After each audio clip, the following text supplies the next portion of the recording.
நெஞ்சம் என்னும் கூடு அதில் நெருப்பு வைத்ததாறு, துன்பம் வந்த போதும் அதை துடைப்பதிங்கு யாரு? கலங்கும் போது சேரு, அது தெளியும் போது நீரு. கடவுள் போட்ட கோடு அதை திருத்த போவதாறு? வெந்த புண்ணும் ஆறிடுமா?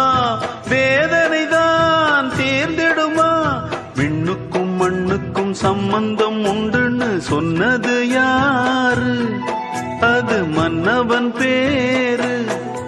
அந்த வானத்தை போல மனம் படைச்ச மன்னவனே, பனி துளிய போல குணம் படைச்ச தென்னவனே.